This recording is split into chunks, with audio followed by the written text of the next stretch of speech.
Hello and welcome to Illumination Podcast with Nick and Kisma. I'm Kisma, and today's episode is How to Access Your Gifts, Talents, and Magic, Part 1.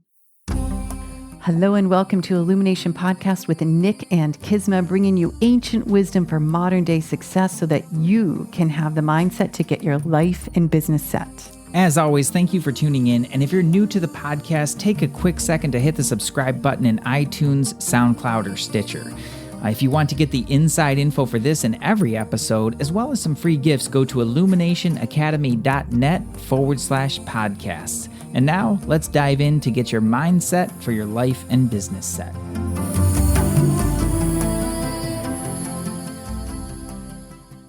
Well, hello there, Nick. Hello there, Kisma. What's going on in your world? Oh, so many good things. Yeah. Let's see. I hope so. I wasn't sure if that was a good or a bad. Oh, that was a totally good thing. Yeah. I was just thinking, I was like, oh, wow, there's a lot. Well, the Supermind retreat last weekend was amazing. It was amazing. For those of you out there, I had basically my VIP one-on-one year clients come in for one of our retreats, and it was called Supermind. And Supermind, probably do a whole podcast on Supermind. A whole season, for the rest of our lives. The Supermind. The Supermind. Yeah, it was really cool. It's so cool to see everyone come together in a really neat way.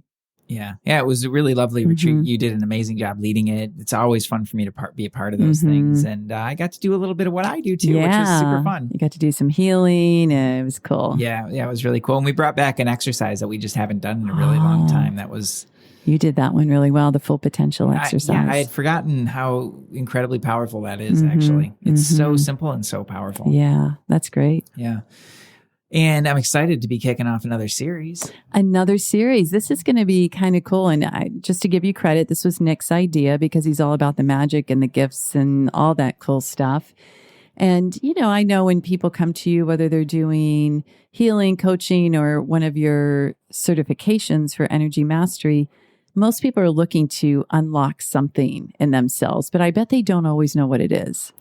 That's actually true. Yeah. It's not, and oftentimes even when they know what it is or think they know what it is, it turns out to be something a little bit different. And it's always just exciting. It's literally like Christmas. You don't know what's in the packages. Right. And you're opening them up and it starts coming out and popping off. And it's always really, really exciting to see those things happen. Yeah.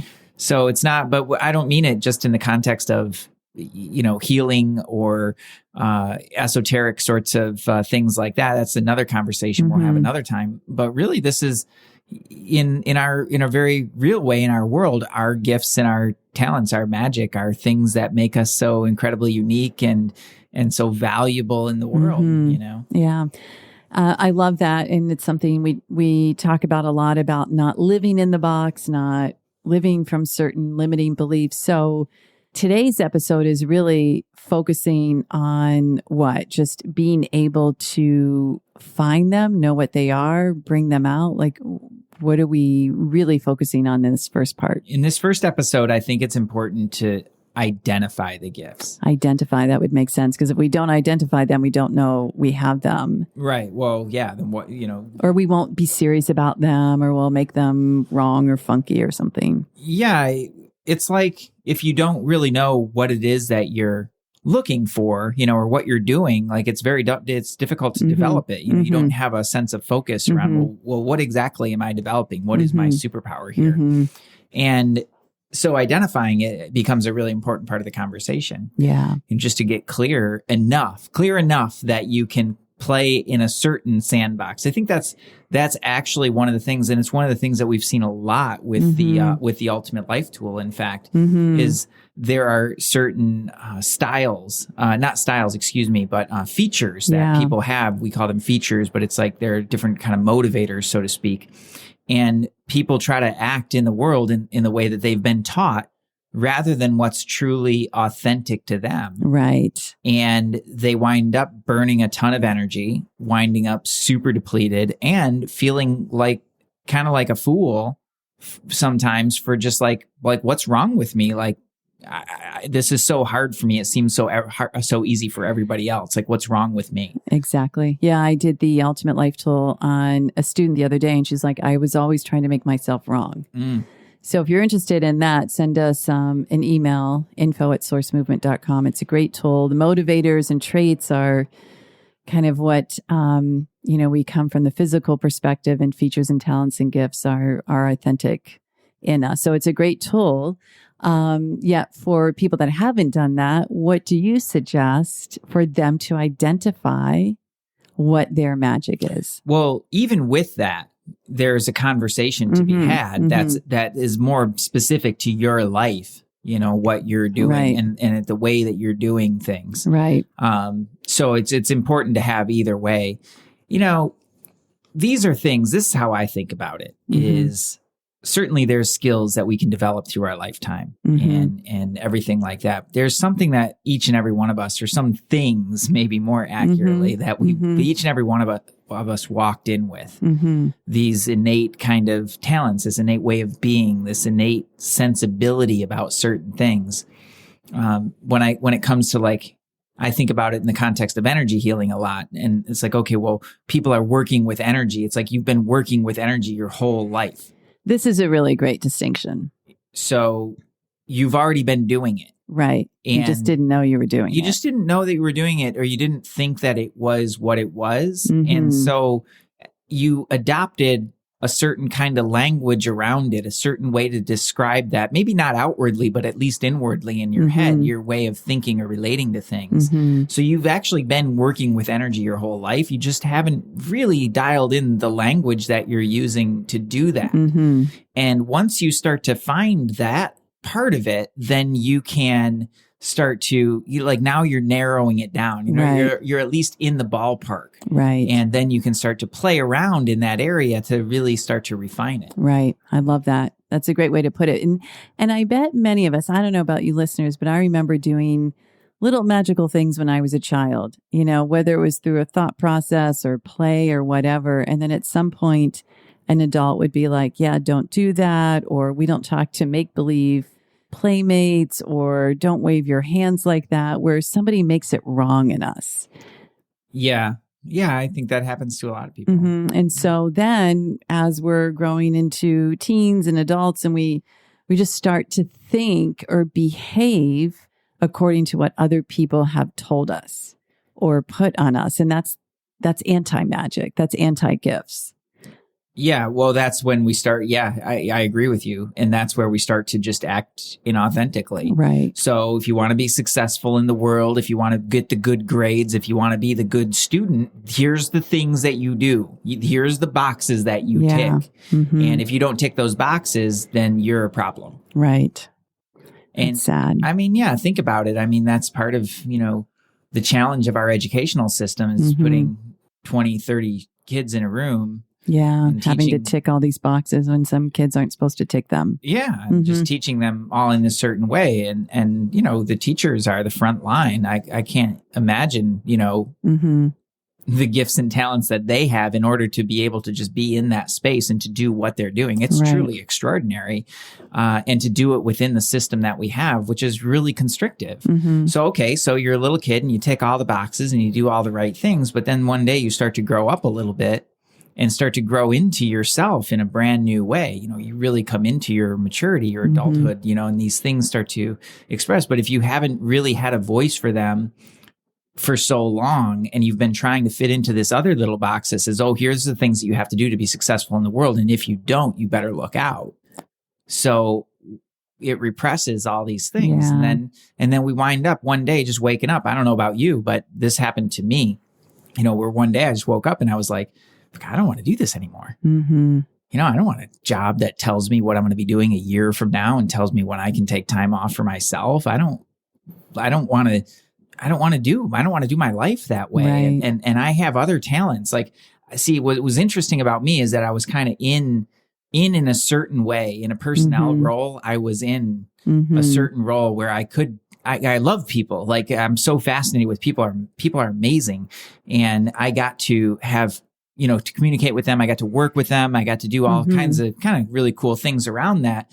But I still had I still had a lot of guidelines that I Right. couldn't Just didn't break. work for you. And I wasn't empowered in a certain way to do what I thought was right Yeah. in order to really help the situations to resolve faster, better, and to really optimize the potential of everybody. So, I was like, I don't want to do that. And even though, the repressive part of, not, having somebody tell me this and that and how much money I'm going to make. And like, I didn't like any of that. But beyond that, I couldn't do the work that was really, I couldn't express the work that was really deep inside of me because of all the other restrictions. The restrictions. Yeah. And interestingly enough, what are restrictions to you might be exactly what someone else loves. That's absolutely This is true. the important piece. So Yeah. we're not here saying don't have a job. Like some people love that structure and that's okay. So the real thing is, I feel like to identify what is magical within us, what allows us to be, we were talking before the show, in the creative mind instead of the competitive mind, we have to really tap into that creativity and kind of take a risk, like break outside of the box and let go of what other people are going to think. Yeah. Yeah. And let go of what we think we're supposed to do. I mean, I'm supposed to mow the lawn on a Saturday instead of maybe you really want to go roller derbying, like our friend Nicola, who was on the show a few weeks ago, Yeah, right? yeah. Like, what is that thing that, really does bring this creative aspect and allows us our full self-expression? Yeah. Yeah. And it could be anything for you. I think that's starting with things that really spark joy, I think is always a really good place to start. Is that a Marie Kondo thing? If it doesn't spark joy? I don't know. I haven't, like I'm probably the one person who hasn't been watching or reading her, but I haven't either. Yeah. It lost it when she told us to throw out the books that, you can only keep 30 books. I was like, no. Yeah. But I think she's doing great things from what I hear. So that's a great way, for our listeners, if you're wanting to identify like these gifts, talents, magic, and get them back up to the surface, it's a great place to start is look at what brings you joy. What brought you joy as a little kid? What did you like? My thing, I used to put the tablecloth around me like a cape and go outside and run around the yard. That's so awesome. Until like one day it wasn't cool to do that. But I secretly, like every now and then I'm like, I want a cape. I really want a cape. You should have a cape. I think I got to get a cape now. Like I have to follow the protocol of doing what brings me joy. And then I'll run around our condo. That would be great. But so like looking at that and then being willing to shake off the worry of what are people going to think? Because we've said this a million times. If we operate according to what other people think we should do, it really is not magical at all. It's not bringing up the authentic skills and gifts. And it's really not leading by example for our children or the people that we want to influence or inspire. Yeah. Well, can we just pause for a second? Because Sure. like in my mind, You're seeing me run around. I am. I'm the seeing like the cute little checkered- Kisma. You had to check checkered? What was checkered? Might have been checkered or flowered tablecloth. I don't know. But that you were wearing as a because cape? my mom would be like, go shake it. So my version of shaking the crumbs was wearing as a cape and running. Of course it was. That is so awesome. That's the best. Yeah, I'm just kind of having that image in my head and running around the yard like that. That's so great. That's off a lot of steam. People try it. Yeah. I can't wait to see how our neighbors react to that. That ought to be really exciting. Well, as a child, it was brought out in playtime. And it's like there's a lot of times now it's just like it's not like we don't have playtime anymore. We don't have playtime. And this is a great point in the Supermind retreat. We actually created playtime. So here I have like some really high powered people that are amazing clients and they're flying in, driving in for a retreat. And I only told a few of what the experience was, but I brought down from Long Beach the amazing Jessica Wymuth, who's a beautiful watercolor artist, and she did a workshop. And it was really funny, like, and I'm like, okay, our guest, like, teachers here for 2 hours, and to watch everybody as she starts laying out all these watercolors and sparkles and sprinkles and paper. And she's just this little, like, she's like a little bird just little flying in in. stature. Yeah, she's got her overalls. She looks the quintessential artist. She really did. And then these little jars of water and paintbrush. It reminded me, like, if I'd be homesick from school and my mom would say, okay, get to watercolor, like pull them out. But we started to go and it was like everyone dropped in. It was like everyone had their own iteration of what they were going to paint, and no one was competing. That was the cool thing. These are people that have amazing businesses and lives and doing great things on the planet. Nobody got into competition. It was like, drop in. Yeah. And it was just like this focus for 2 hours. It was amazing. It was amazing. Yeah. I would look around. I remember the person on to my left, and she had just a totally different approach to it. Like she's painting, she's covering all of the white in a color, but she's adding this kind of little texture to it because she didn't want to work from white. And then she was painting over it, and it was just so cool. And then I was right next to you, and I was watching gold. I kept putting gold on. It was so great. But remember, it was funny because where we all started, because she taught us a couple techniques. Like I had tried watercolors, I think like once or twice before. And I didn't really enjoy it that much. Right. But Jess did such an amazing job of like showing us a few techniques, showing us how to mix the paint. Like, here's the consistency you're looking for. And then here's how you do it. Here's a couple different things that you can try and a couple different techniques, so that we had a little bit of a palette, a little bit of some skills. And our first one was this little, that had these the four squares in it. And it's like, here, try this technique. Here, try this thing. Here, try this thing. You can see what it does. And it was really cool. But how much everybody grew from that space. You look at the first ones and then our end products. And it was just amazing. Oh, it was so cool. Mark Corden, who was on the podcast, his was amazing. Yeah, it was a little robot or something. It was the coolest. Yeah. Because everybody got creative and they were all so incredibly unique. One was like the eye of the universe, and that became his nickname for the rest of the retreat. And really, I think he should keep that for life. Yeah, that's who that guy is. But it was just so cool. And what I thought was even more cool was that then some people went back and took their test squares and then made them into something amazing in themselves. Yeah. So it was all in this creative process and really in the creative spirit. And I love that you brought that part of it out, is nobody was in competition about it. Nobody was in competition. The reason I chose her is I've been watching her, and I knew the morning of our work, it was deep work, deep soul work, and we were going to want to lighten up a little bit. And it was a great way to lighten up. Yeah, it really was. Yeah. So that, that was one aspect. That's one way we all got together and started to bring out a little bit more magic. Will any of us watercolor again? I don't know. But the couple of hours, did you order watercolors? I didn't. I searched Can we just wait for a little bit? we will. I did. The true confession, that was that I did actually the other day.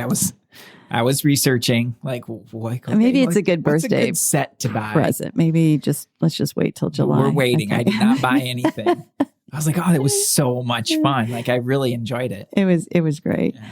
So had anyone said to me, hey, go and watercolor for 2 hours? I'd be like, are you kidding? Like, I have so much to do. That would have been my response. I have so much to do. I do not have time for that. Yet the creative and the magic and the gifts and the skills, when we can identify one or two, everyone, it actually does create the white space.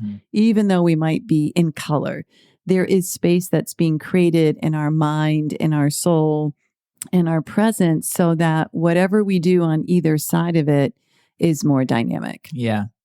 And it's bringing those same things into your life. I may never be a professional watercolor painter. I mean, anything's possible. But what it brought out and reminded in me, like those sorts of endeavors, I think are just really, really important. My big takeaway from the whole thing was that, I'm in your boat. Like, if somebody told me you need to sit down and watercolor for 2 hours, or, this is what we're doing, I'd be like, I don't have time for that. I'm not doing that. Right. But I got such energy from it. Exactly. It was so much fun. And it reminded me that, we had time set aside for it. I didn't, I was one of the people that kind of knew what it was, but, and I was excited about it, but regardless, it was like, if I set that time aside for myself to have to do something creative, like I've got that music project that I've been working on, to do something like that, you set the time aside to just explore. That becomes It becomes something almost like a discipline in order to allow yourself to have that freedom. Yeah. So I have a little bit of homework for our listeners. What I would love for you all to do is just take that space to go back to what brings you joy. Maybe it was when you were a child, as you just start to ask, you might have a memory flash through like I did running with my cape. Something that brings you joy. And here's where it gets more fun and it's actually easier. Grab a couple friends and have them do the same thing. So say you have 3-4 friends and everyone kind of highlights like, oh, I love doing greeting cards, or, I really love walking labyrinths or painting or whatever. Have everyone pull one and then make a little pact with each other that once or twice a month, you'll all get together as a group and go through one of those pieces for each of you. So you guys get to go to gardens one, and then another one you paint or whatever, but bring a few friends in because then it becomes even more fun. And it's like you said, the chances of you just doing it on your own aren't as strong. Yeah. Yeah. It's so true. And I think also then to look in your life, there's some things that you can start to look for in your life as far as bringing these things out, and it's those things that you love to do. It's those things that you really enjoy in a certain way. Like it might be totally different than somebody else. We were just goofing around about this before we hit the record button, about like there's people out there who just really love working with numbers and spreadsheets and things like that. Both of us start to kind of glaze over. Right. When that happens. It doesn't work. And that's up for us. We have our work to do to just, make sure that we can handle those sorts of things. But at the end of the day, that is not the best use of our time. And it's not something that really is enjoyable and uplifting for us. So, why? But there's other people out there who just geek out on it. Yeah, they can make the most amazing Excel sheet. Oh my God, it's so cool. And if you're one of those people that geeks out on it, freaking geek out on it. Right. We talked about that. I don't know, some other time we were talking about that too. It's like the things that you geek out on, like somewhere in there is your magic. And, yes. And the things that you do really uniquely, and just geek out on them more and more, and it'll bring more into your life. And what it does, this is what I've seen anyways, it just opens up space for so much more to come through. There's more energy. There's more flow. Yeah. I love it. So we'd love to hear from you. Maybe you choose a few, identify a few, you're looking, email us at info@sourcemovement.com or take a little post and tag us. I would just love to know that someone's reaching into that playful magic moment. And make sure you tune in next week because we're going to go a little bit deeper into this topic of really, really accessing and using and etc. So the gifts do not become dormant. Yeah, I'm excited about that. Cool topic. Very, very exciting to talk about. So thank you. And yeah, if you enjoyed this, definitely give it a share. If you are super inspired, you can write us a rating and review. We'd so appreciate that and getting the word out. But more than anything, go out there, get creative, have some fun, get into your magic, and we'll see you next time. Namaste. Hey, thanks for jamming with us today. And if you enjoy Illumination Podcast, please go ahead and share it with someone you love. Give us a rating, review, download our podcast. And remember, you can find us at illuminationacademy.net/podcasts. Talk to you soon. Namaste.